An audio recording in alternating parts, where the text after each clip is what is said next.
So, yes, next up is our final guest today, Professor Dan Pacheco. Dan you've probably met him already outside running one of the very demonstrations and setups that he very kindly brought with him today. He came with a trunk full of equipment. Dan is the Horvitz Chair of Journalism Innovation at Syracuse University's Cy Newhouse School of Public Communications. He recently spent the summer working for Gannett Digital, which very big commercial newspaper chain in the US, specifically on the Des Moines Register, on a project called Harvest of Change. And this is one of the first big projects commercially commissioned by a big functioning newspaper news outlet in America. And this is the first large-scale use of immersive virtual reality for a piece of journalism that was actually released to a wide mainstream audience. So he's going to talk to us a little bit about that today. His areas of research include applying techniques from the gaming and the movie industries to news and information, including virtual reality. I'm just going to getting him set up for a little bit, and Dan's a real expert in this field. He's runs this class at the Newhouse School. He's also going to show us today some of the work produced by his students, which is really, really, really cool. He's really fostering a great creative culture among the people, among his students. And he also looks good in a little virtual headset, which is getting put on right now, so we're just getting ready for him to go. And he also has a clip of the Lumiere brothers arriving at the station. So, what can I say? Oh, you don't? Okay, forgive me. But the other recurring theme I've noticed today is the holodeck. I took that one out too. You took it out, you see. So Edward mentioned the holodeck from Star Trek.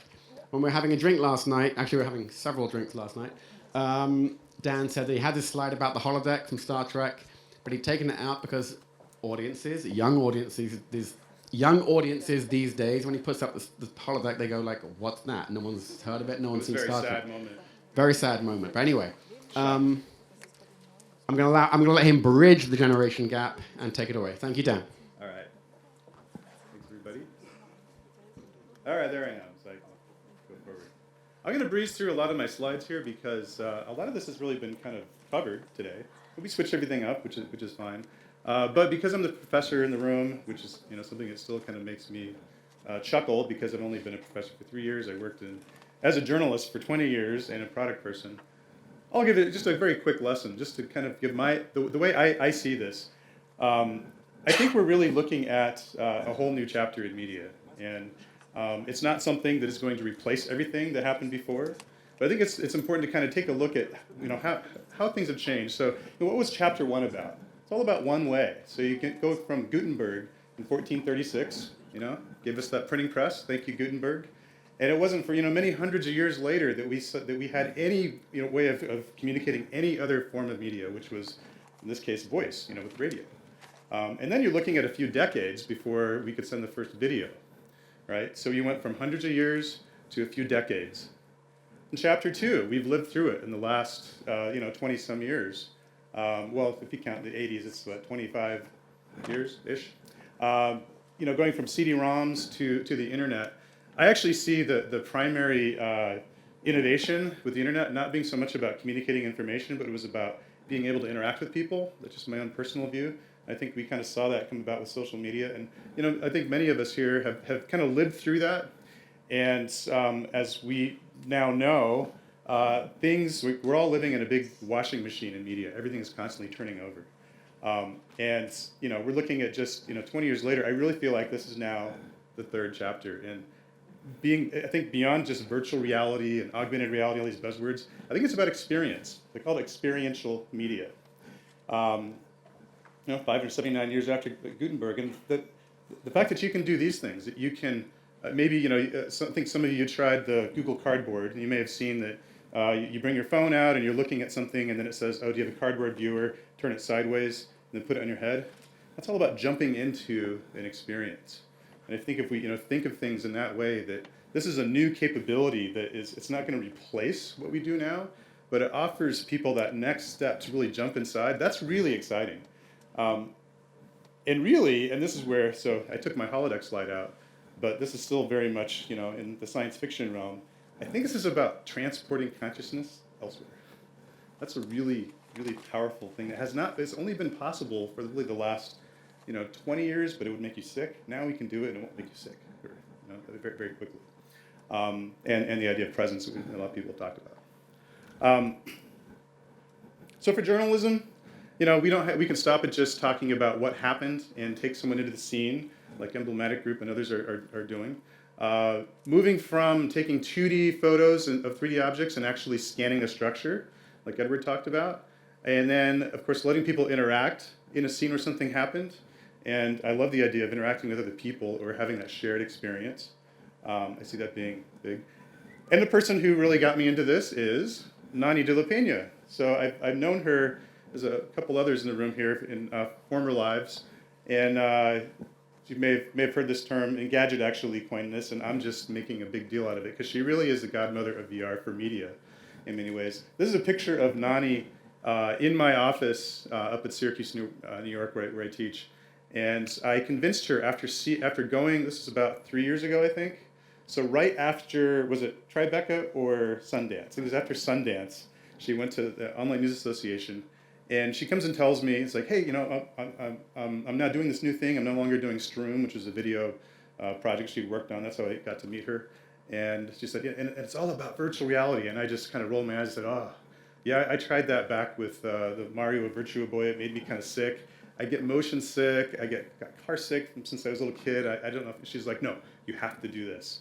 It's really here. I said, all right. She just kept on me. So then I went into it, and my eyes were opened. And I then begged her and then threw money at her to come out to Syracuse, bring all the equipment out. We turned my room, we turned my office into a holodeck using the Emblematic Group's phase space setup. And she was sick, too, at the time. So probably not her best photo, but we made it work. And 3 years later, this student here, his name is Tom Charles, he went through this. And it was very interesting to see how, this is pre-Oculus hype. This was actually one of the prototypes that Palmer Luckey was working on. He was the lab assistant at USC who actually drove the van to Sundance, I believe. Right? Yeah. And so that you could actually see the duct tape on there. This system was so MacGyvered. I don't know if people here know MacGyver. We watch MacGyver. Okay. All right. Yeah. So I'll just tell the story because I like to tell this so that actually there's two parts of it. So that those of you who are interested in it, who get the bug like I did 3 years ago, you're going to end up in this position, and you need to make sure that you don't stop there. Nani brought all this stuff out, had to insure it for $100,000. They brought it in the middle of a winter storm in Syracuse, New York. We get 130 inches of snow a year, by the way. I remember seeing the UPS people pulling on a dolly all the equipment up a hill in snow. Went out to get it. So it had been kind of bumped around a little bit. And it was supposed to be a 3-hour setup. It actually ended up taking about 7 hours, and we got to about 11:30 p.m. the night before. And Nani was sitting on the floor, not feeling so good, and she was trying to connect everything together, and then a bunch of expletives flew out of her mouth in rapid succession, which I'm sure those of you who know her have seen. And I said, what's wrong? She's like, there's a pin, this pin broke. And I just looked at her, I said, Nani, you can just do a presentation, it'll be fine. It won't be no problem. She said, no, we're gonna make this work. So she gets on the phone, calls someone in Los Angeles. She's sitting there, and then she looks up, and I was just ready to physically move her out of the office and take her home. And she's like, do you have a paperclip? I said, yeah. She said, okay, do you have wire cutters? I said, I just got wire cutters yesterday.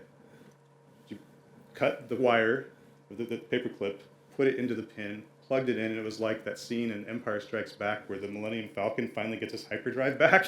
And then we were able to have this moment. If it weren't for that kind of vision and persistence and just believing that something's possible, none of us would be here right now talking about this. And I'm convinced there would not even be an Oculus, in my humble opinion. Excuse me, could Yes. you do the microphone a little bit further to your mouth? Yeah, just a little bit. Yeah. Perfect. Is that a little bit better? Yeah, I hear kind of a scratch, maybe because I'm moving too much. Yeah, cool. Thanks. Is that better? Okay. So of course that technology then became the Oculus Rift through a Kickstarter campaign, and then Facebook bought it. And there was a lot of consternation about when Facebook bought this, especially from people who backed it, who were very skeptical of this.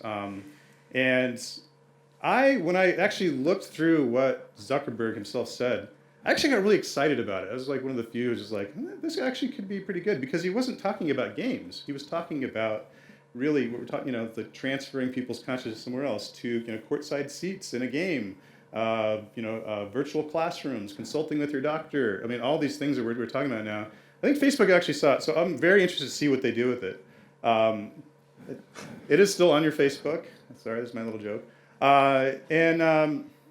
It's interesting, I think, to see what Zuckerberg is saying that they're working on. He's actually talking already about capturing whole 3D scenes, using and then letting you share with people. This really is, I think they see this as the future of social media, that it becomes, truly what Edward was talking about, this vision of, being in a room and, you're with your buddies and your family all over the place.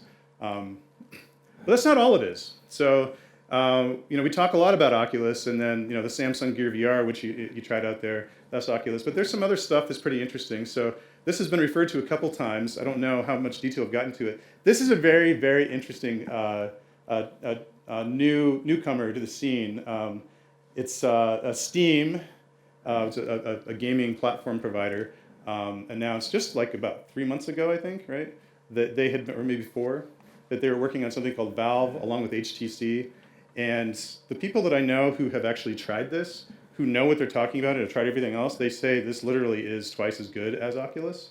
And what's unique about it is that you basically put these, it's a laser device. I'm not going to get into too much detail because I haven't tried it myself, and it's I've just kind of read the specs. You put these 2 devices in a room, and then they communicate, or your headset communicates with them, and it triangulates in the way that GPS satellites do. Really smart, right? So then what happens then is I could put that on right now, and then it would essentially be scanning the room. There's other sensors in there. If I turn my head over here, this podium, if I walked this way, a grid would show up in my virtual space, and I'd know that I'm about to bump into something. Presumably, if I walked to the edge here, I wouldn't fall off, but don't quote me on that. So it's really kind of interesting. So I think if anyone has gone through the very impressive phase space setup that Emblematic has, this is really, if you could make things that easy, this idea of being able to walk around, turn any place into some other place to experience your media, we're going to see that, I think, and we can see in our lifetimes, I think like in the next year, and that's very exciting. Another technology, so Microsoft has something called HoloLens. Raise your hand if you've heard of HoloLens. Pretty much, well, most people, so a few who haven't. This is sort of like, so augmented reality. It's the cousin of virtual reality. And we're not talking about it a lot, I think, because we haven't really seen anything that's that, compelling. But if what Microsoft and also Magic Leap, it's another company that Google funded, is true, this will be another way that people will experience the media we create. We don't know how yet. I mean, right now they're showing things like this, like you can hold models of your daughter in your hand. Okay, it's very, questionable. Okay, how it's sort of a gimmick at first, but I think it's important to think about the 3D information that we're able to capture and create and recreate. How might that be able to live within the world that you're in and also in your virtual world? And maybe those two come together. These are all different companies right now. We are going to be in this period, kind of like when there's VHS and Betamax, but do it kind of more ridiculous extremes. But those are really, they're all related. Another reason I use this term experiential media, I see these being all kind of part of the same thing. And then another area, structural data. So anyone here ever used a laser scanner or been around a place where they use laser scanners? They look like, so I've never seen one in action, but there are these devices about yay big. It looks like somebody's doing surveying, and they'll place them somewhere, take them to somewhere like the pyramids at Giza, or Petra in Jordan. There's a lot of archaeological sites, or Machu Picchu. And then the lasers basically go, and they get a very, very impressive 3D scan of the entire room. The problem is, in addition to being hard to use, the cheapest model is about $100,000. So I don't know about you, but I don't have that sitting around in my pocket, even at university especially. But some of this technology is starting to show up now. And so this is one of them that it looks like, hardly anything. It's something that came out of Kickstarter. It's called the structure sensor. And you can buy it right now. And I'm going to show you exactly what it does. It can basically scan. I'm a professional headhunter now. I carry people's heads around in my iPad. Can we switch over to the AirPlay?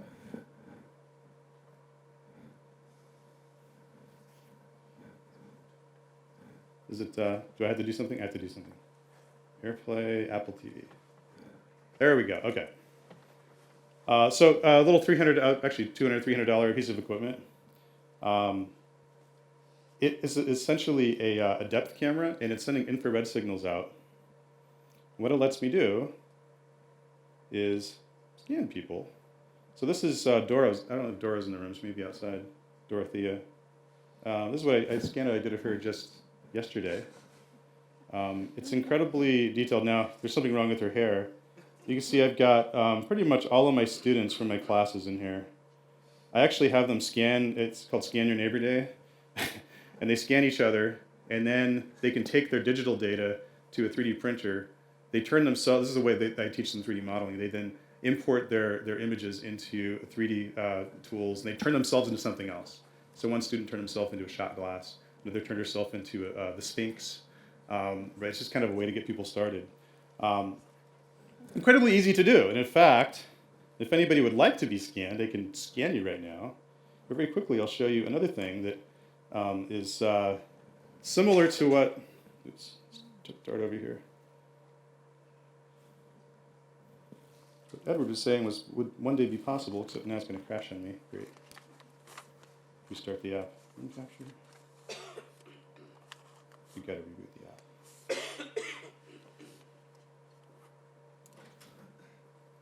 Try again. Okay.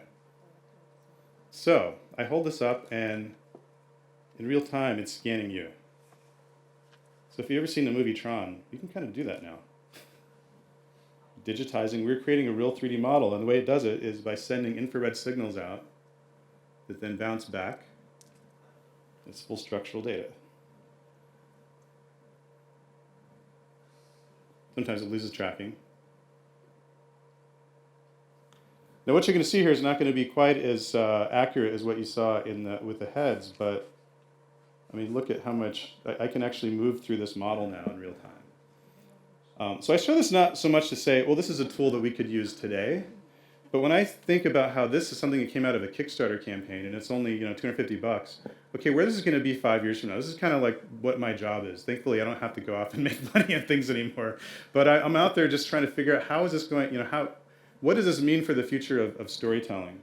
And I think it's going to be significant. And the way that I look at it is, I think I'm going to switch. Can we switch back to my PowerPoint? If anyone would like to be 3D scanned today, I'll do it and send you the model.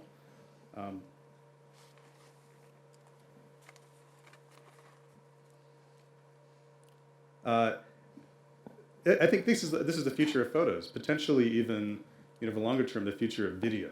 So at what point will every phone have structural sensing in it, and every iPad, of course, for photos? And then at what point could that data also be captured for video?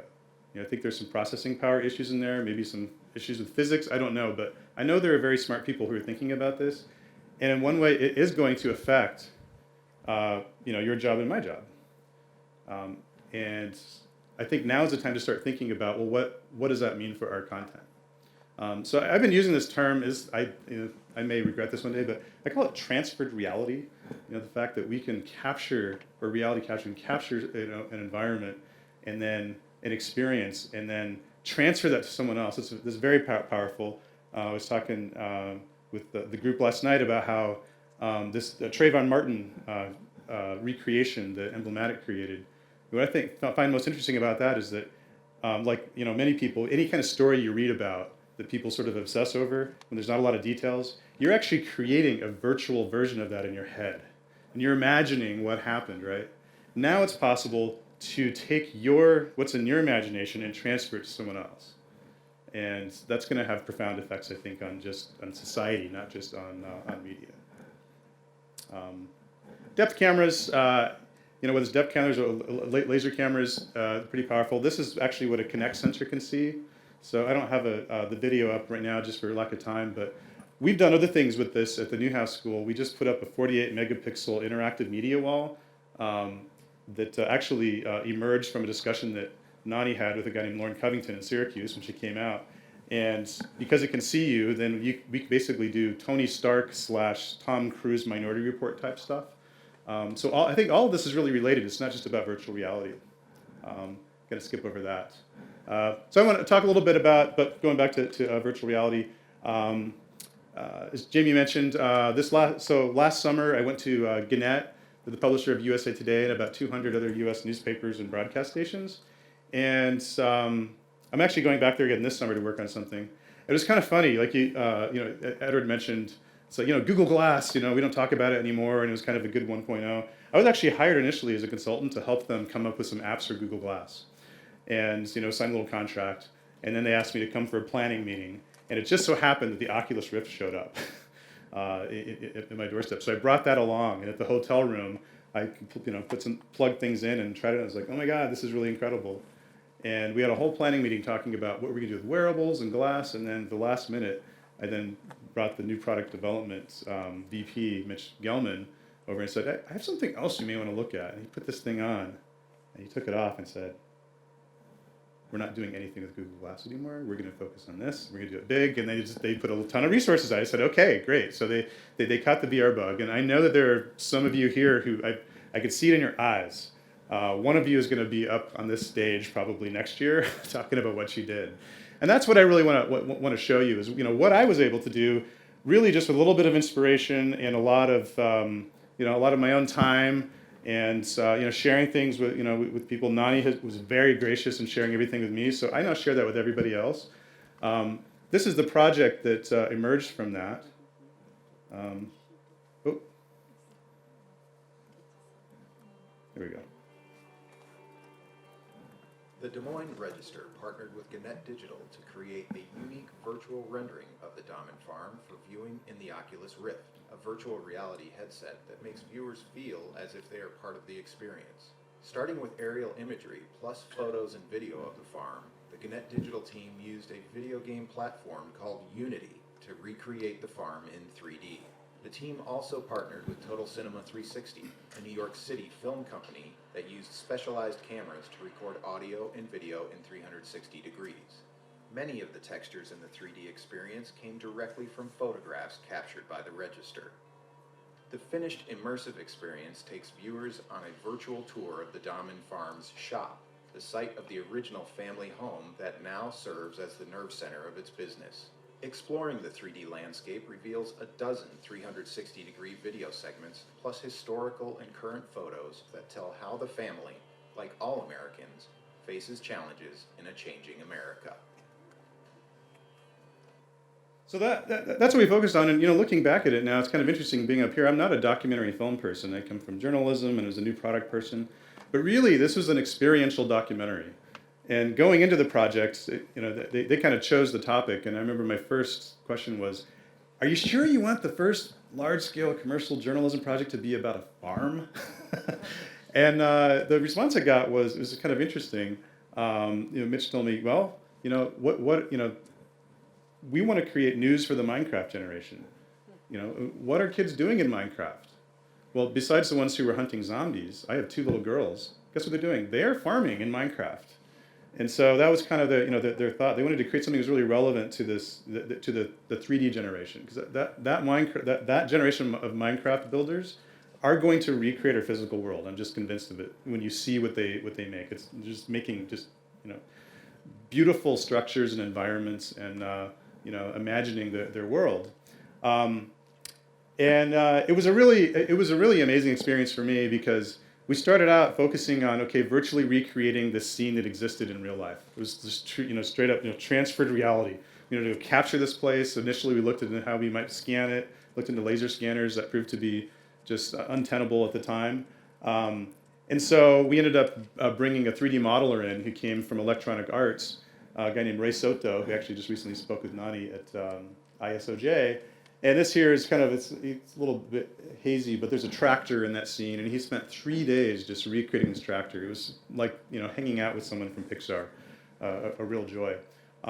And then at the last minute, they said, oh, can we do something a 360 video? So since I wasn't a 360 video expert, we ended up hiring somebody. I've since then gone on to learn more about it, and I'm learning more every day from many people here. This company is a guy named Adrian with Total Cinema 360. Very helpful. The camera you see up here, it wasn't a GoPro. It's something called a Ladybug, which I don't think is used as much anymore, but it is, I think, slightly higher quality, but even harder to use. And it was apparently developed initially for what Google used for Street View, and then Google kind of did its own camera. I think we'll see more things like that are kind of all in one, and they'll be a lot less expensive. But as many people have talked about, the hardest thing with 360 is there's no behind the camera, and that means you cannot be behind the camera. So in most cases, and I think this was a pretty interesting boom that he had, Adrian would always be under the camera, and then they stitched their video so that they would then have a little disc at the bottom to edit themselves out. But there are times where you'll notice that you see someone peeking, and I know our friends from the BBC pointed that out, and I have a few of those myself as well. But there's a lot of attention to detail. So again, here we have this tractor. At one point, we thought about creating avatars of the Dahmen family and have you talk to them and stuff like that. And we just didn't, we don't have a motion capture studio, didn't have the time for it, so we decided not to. But I actually did become pretty good at using something called Fuse. If you're ever interested in making avatars really quickly, there's something called Fuse from a company called Mixamo. Go to mixamo.com, and you can go and find existing avatars, apply different actions to them, and then string together a group of animations, and then put audio in there. So I had 3D modeled the whole Dahmen family, but I never told them that. And here's just kind of a few examples of, in the VR space. I'm going to, in a second here, going to go into the Unity project so you can see how it's all put together. But at first glance, when you look at this, it's actually kind of hard to tell which one is the real and which is the virtual. I think the trees kind of give it away because they don't have as much detail. But in terms of the structures, they're very close. So again, which is the real, which is the virtual? Right? Left is the real. Right is the virtual. Real and virtual. This was an interesting case here. Notice the color of the shed on the right, in the virtual. It's all brown and weathered. And on the left, it's all nice, white, sparkly clean. What happened was, when the Dahmen family found out this was going to be a big deal, they went out and they painted their entire farm. So that when we went back, and I virtually visited this farm working with the 3D artist for about 3 weeks. I basically spent hours in the Oculus Rift, stretching myself to my limits of simulation sickness, and it was so accurate that when I finally went there to work with the 360 team, I couldn't tell I felt like I'd been there before. It was a total deja vu. But I did notice this, so I took this picture and said, hey, I think they painted. And we did notice that there was a building we had missed that didn't show up in the Google Maps. So I feel like, in a way, this is kind of like one of the first acts of just 3D journalism from a 3D artist in this way. In fact, Ray would tell you if you were here that he spent his entire career, about 10 or 15 years, working on video games like Ultima Forever and a few others and some mobile things. He's really, really good at what he does. But he decided ultimately to work full-time with Gannett because he felt like he could make a difference in the world with his skills, which I thought was really, it was kind of touching to me as a journalist. I felt like I saw a new type of journalist born that summer, and I think they're now on their third project, and we'll be working on another one. So let's take a look at how this is put together. Raise your hand if you've ever used Unity gaming system. I know there's a few of you. Very few. Good. So there are a lot of different ways to to bring 3D environments together. Unity is the one that Oculus uses. And so think of it, you can think of it almost like Photoshop for 3D experiences. So I'm not going to get into great detail here, but I can just show you in the center I have my scene. I can kind of move it around, kind of zooming in and out. You have different tools over here, lets you kind of move around. And it's very intuitive once you kind of figure out what the different selector tools do. And you can do things like, I'm actually looking at the live project here. If you look at this building, I've selected it. I can actually move it anywhere I want to. Right? So what's nice about Unity is it's kind of like, sort of like cut and paste for 3D objects, or Shakespeare said all the world's a stage. Well, Unity is that stage for your world. You have a lot of creative freedom, and so the hard part is not what experience can you create, but in journalism and documentary film, it'll be the same way. Well, how do you make sure that you are true to reality, right? And what kind of creative licenses can you take?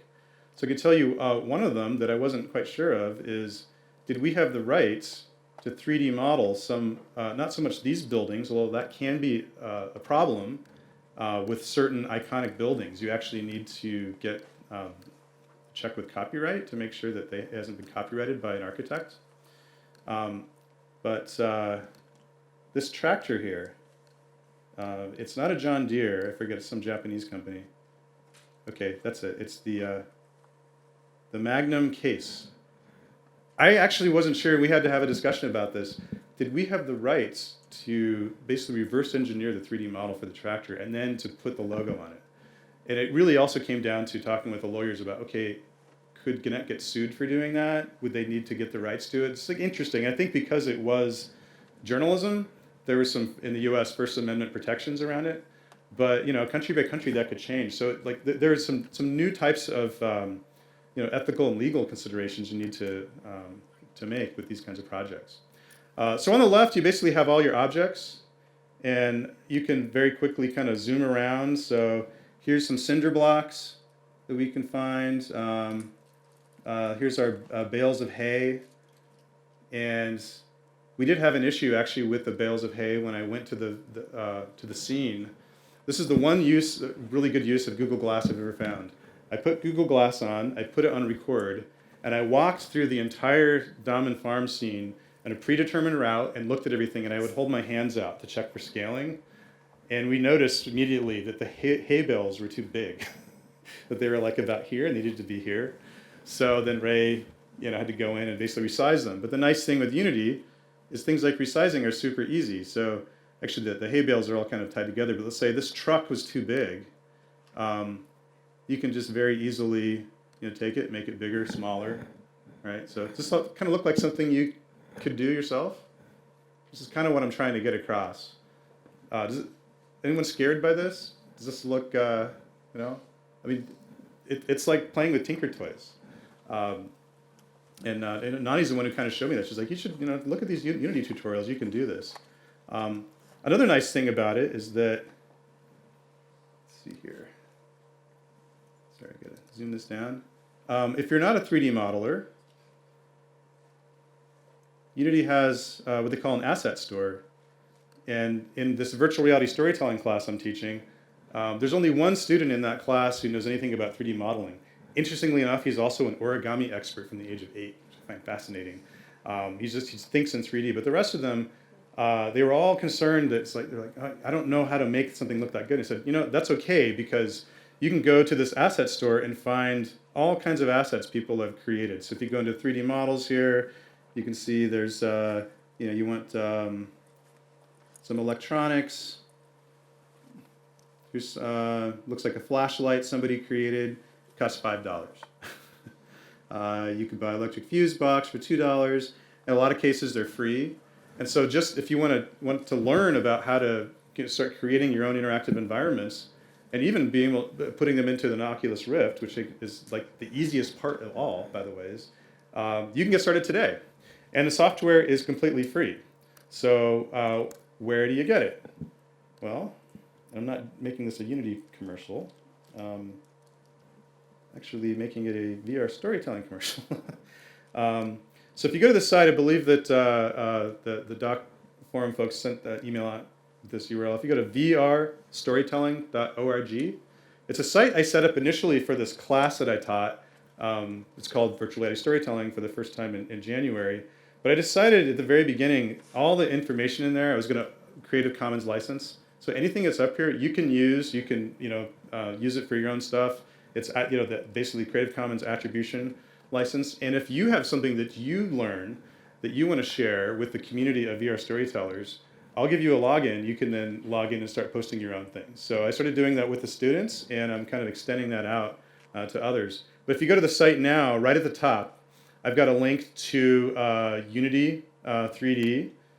You could download it. Did anybody end up downloading it ahead of time to follow along? Yeah, I figured nobody ever does that. Yep. Yeah, you did. Okay.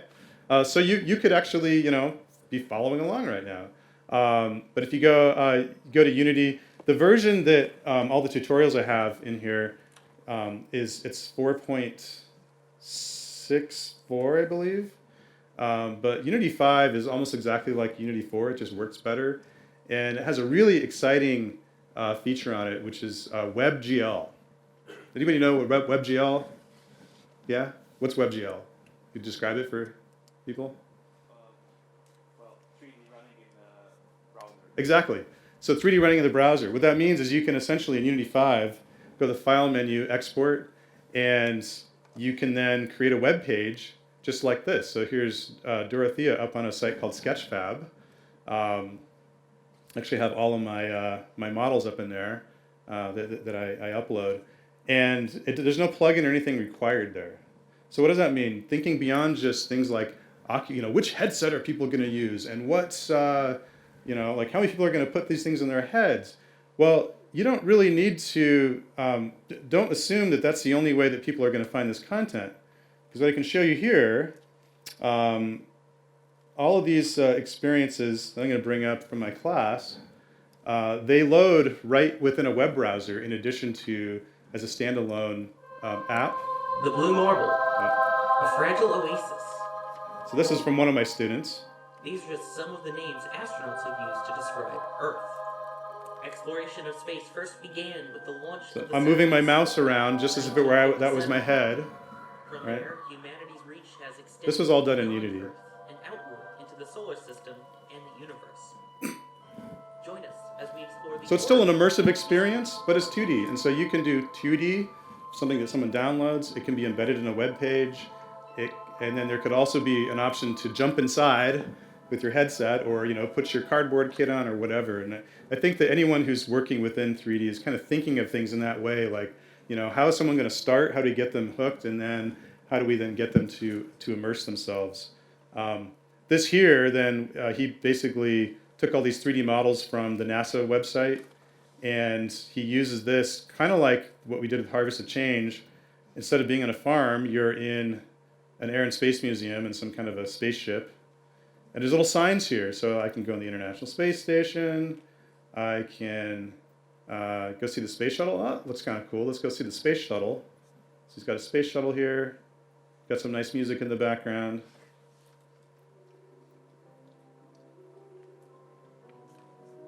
Then my favorite part here, what I love is that the students just kind of came up with their own ways of doing things. So he thought it would make sense to just show you a thumbnail of a level or a video, and then you step on the pad. So it's a step on the pad to view the shuttle launch. So we go forward. What's fun about this is I'm pretty sure the audio here is from a shuttle launch that Sawyer witnessed himself. And he captured the audio and then recreated the experience.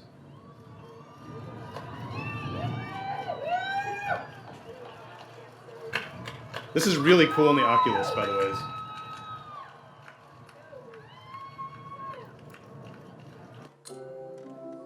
So that's kind of one of them. I'll just show one other here. Let's see here. Do you want to go to Iraq or do you want to go to Afghanistan? I'm going to show this other one I'm going to show. It's not the best quality, but I think that's okay because what it shows is that with very little beginner 3D skills, the student was able to pull this together for his final project. So it starts out saying, Okay, you're a journalist. Your assignment is to sneak into a camp of housing construction workers in a Middle Eastern country. So this is from a student named Moines. He's from the Middle East, and he wanted people to understand that there are really poor working conditions in a lot of these countries, and that it's hard for journalists to even get in and tell the story. So he didn't create any of these assets. He just kind of went through. He created the scene in Unity, and so kind of moving through it. Let's see if I can figure out where I'm supposed to go. And then you see something off in the background. So if you remember, I mentioned Mixamo. It's the tool that. Okay, that's a moment. Mixamo is a tool that lets you do simple animations for avatars. This is my room. I have 15 other people who live here with me. So there's an idle animation there. I'm pretty sure he designed that avatar too, using Fuse. And then they're just very simple instructions: stand near the door to return to camp. So it's really pretty straightforward. So you kind of move through this scene, and then eventually you get caught, and then they kick you out. So I think it's a good example of how we're always reading about stories of how journalists are kicked out of countries or kicked out of places. It's been leaking sewage like that for the last 3 months, but no one's come along to fix it. So it's like, ooh, do I want to walk through the sewage? Probably not. Right. So we have some other workers there. So again, this is not the quality is not great, because he used a bunch of existing 3D assets, but it's all about how he arranged everything into a story experience. And the story emerges through the experience. Hey, what are you doing in here? Are you a journalist? You're not allowed to be in here. Leave now before I call the police. Go. So he's getting an A. So that's all done within Unity. Almost finished here. So this is something that any of you could start doing now. In fact, there may even be documentaries that you're working on now that you could be kind of simultaneously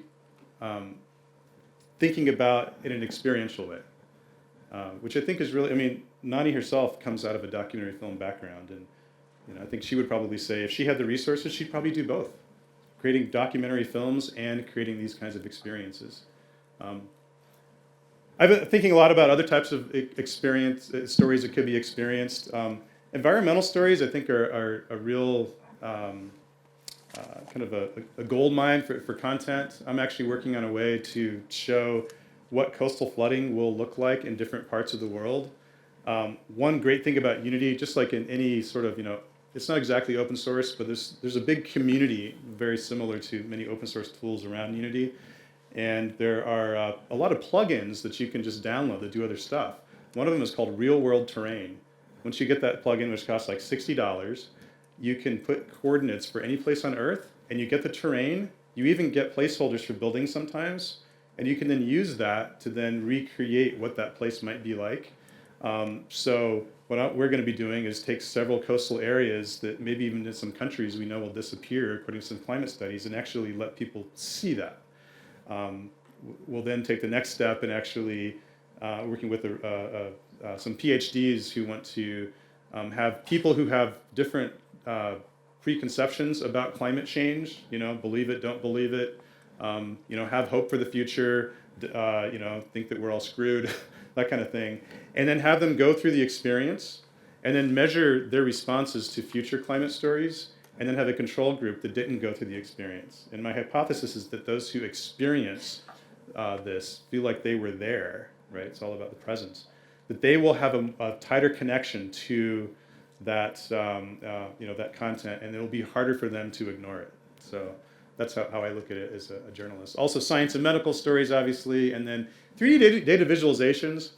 There's a lot that could be done with that. I have one student whose final project was, he's a dual broadcast journalism and finance major, and he wanted to use 3D to help people understand the relative sizes of different market caps of companies, because we see these numbers thrown around all the time about how many, I forget, how big is Apple now? It's like bigger than some countries.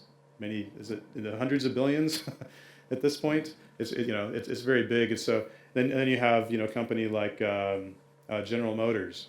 And so he represented them as buildings, and as you walk through, there's a little voiceover. He's talking about the relative size of companies, and you see, Apple's this humongous building, and you can walk all around it. And then there's General Motors, which is, still big but much smaller. So it's kind of an interesting way to experience data.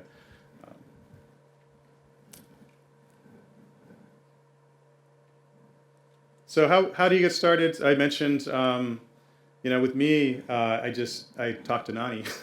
But I'm now putting a bunch of tutorials up, and if anyone is interested in kind of sharing what they know, it's a completely open site. I'll send you a login, and we can basically help figure this out together and save others from a lot of the heartache and mistakes. I have a double slide there. So let's take a look at a VR scene. And if you go to the VR storytelling class site, right at the top, there's this link to Unity Basics. If you download that zip file, did you download it? Okay, you did. Did you open it in Unity then? Yeah, I tried. Thank you for. Oh, did it work? It did work. Yeah. Oh, great. Okay. So you basically download this scene, and then within Unity, I'll just kind of show you how you would do this. You don't have to do it now, obviously. Just go to File, Open Project, and in this case, you'd find the folder. It's called Unity Basics. Sometimes takes a little while. Did I mention this software is free? See, there's no excuse.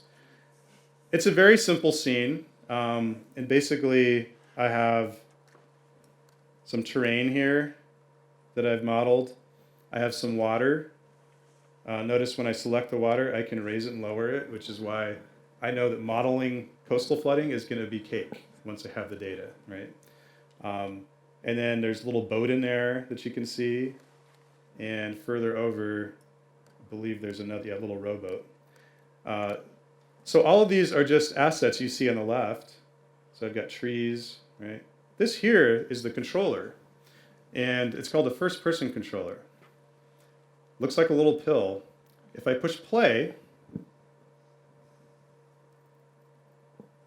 I'm then walking through my scene, and I see it from a first-person point of view.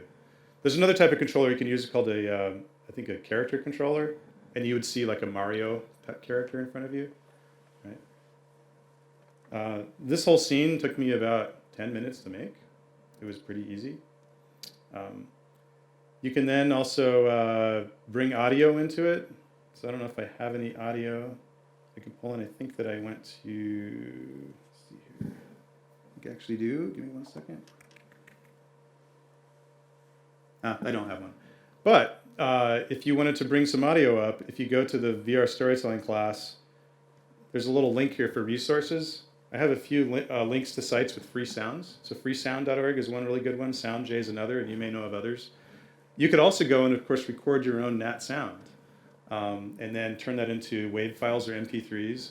Then you just literally drop it into the scene as an asset, and you can then make it bigger or smaller.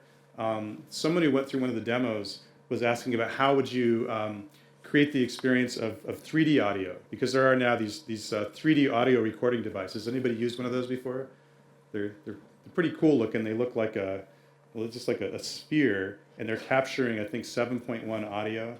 So the student project I had, she took one of these cameras to the quad at the university, and it was capturing the different audio sounds from different places, and she moved that to different areas of the quad, and then she had all these individual sound files. She then put those same sound files into the same places in her virtual quad, and it's really cool. You can walk around and you hear someone playing guitar as you move your head. It's moving around, and it does really help with the illusion. So, but I guess my point here is that the 3D software is not the hard part. That's what I think is making it possible for anyone to go in and start creating these environments.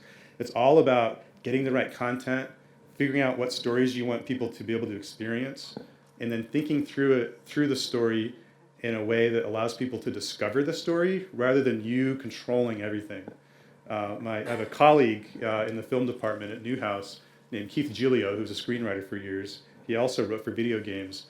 The way he describes this is that if you're creating a kind of a script for a game or virtual reality, you always have this conflict between Aristotle and Mario, like Mario from Super Mario Brothers. Aristotle, the Aristotelian view is you control everything, right? You control exactly what people are looking at. You're controlling their emotions in some way by what happens. They can't, leave and wander somewhere else.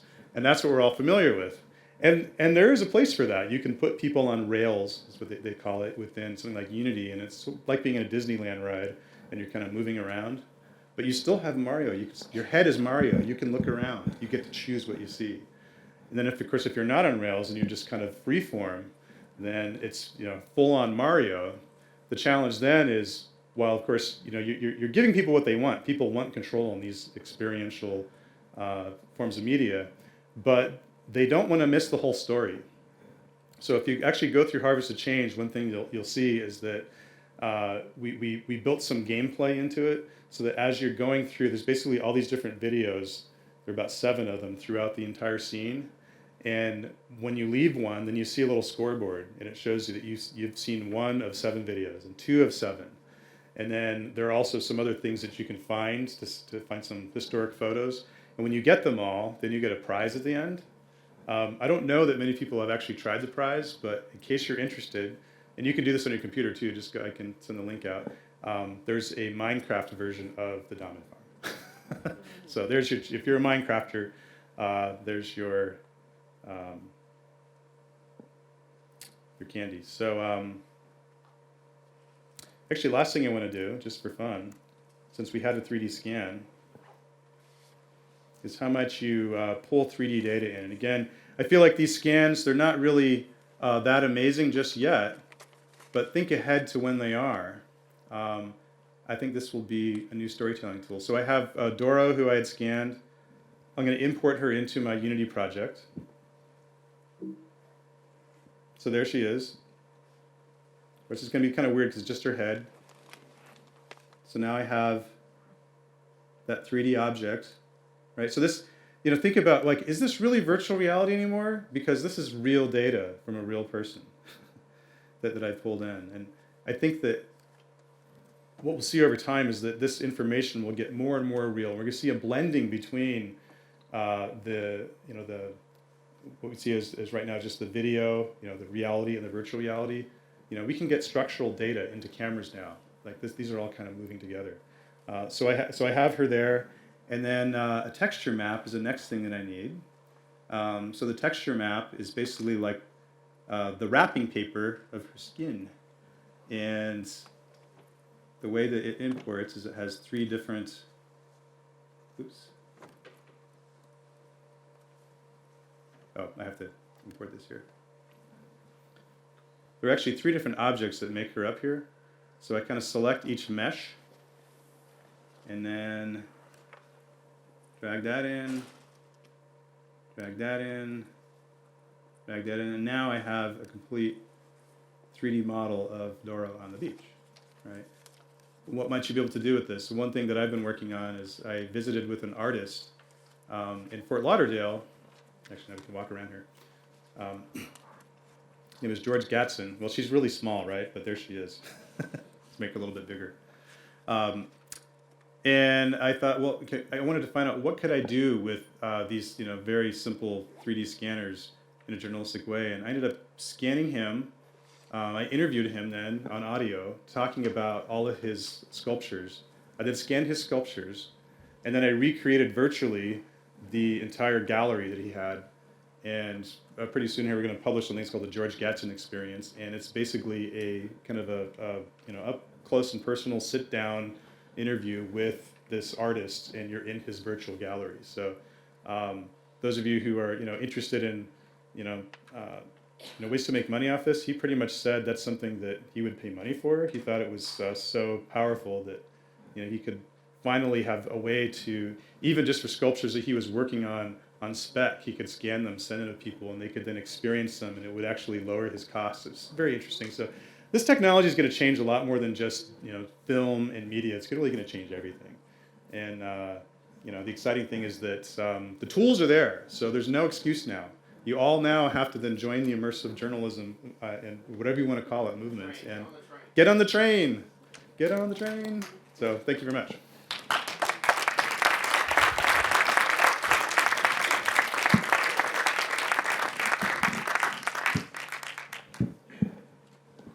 Guess I'll take this off. So what's next? Questions? Oh, yes, questions. Okay, I won't take it off. I have some questions.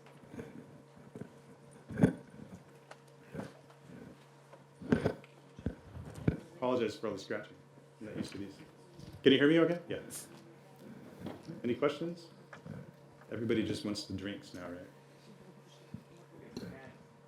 Oh yeah, if anybody wants to get scanned, I will scan you until the last person. So thank you. Oh, there's a question up there. I was going to say, could you mix the animation into the live action stuff, rather than the other way around? So if you shot a live action scene, you want to animate over that. Is that kind of? You know, that's a really, so if I understand your question, here's my interpretation. Let me know if I got it right. So the videos, when you put them into Unity, you actually put them inside a sphere, and so you have a spherical, a virtual sphere, and the video is stretched on the inside of the sphere. Those are actually in the Harvest Exchange project if you want to see afterwards. It is possible to put 3D objects, including animated 3D objects, inside that sphere.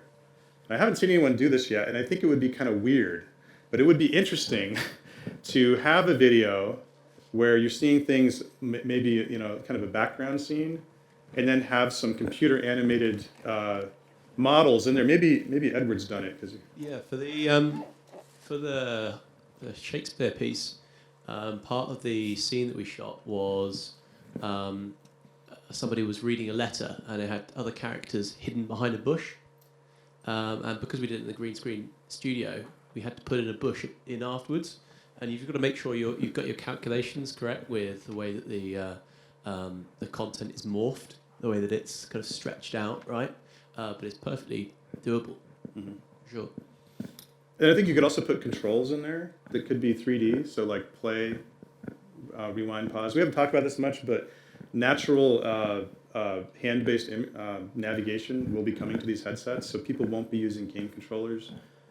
Already it's set up so that you can look at something with your eyes, and then after about, I don't know, like 3 seconds, you see this little clock move, and then it takes you somewhere. Being able to see your hands, there are already a few startups that are working on that, and you can hack it with a Kinect sensor. So all that I think that these are all going to merge together in many ways.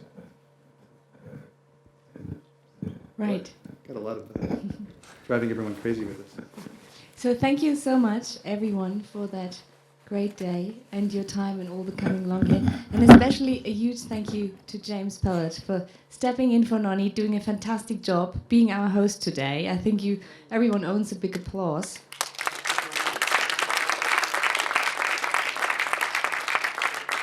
And another final big applause to Dorothea there in the back, being the model, but being the manager of this event. Thank you so much for putting it together for Documentary Campus. You should come down here once.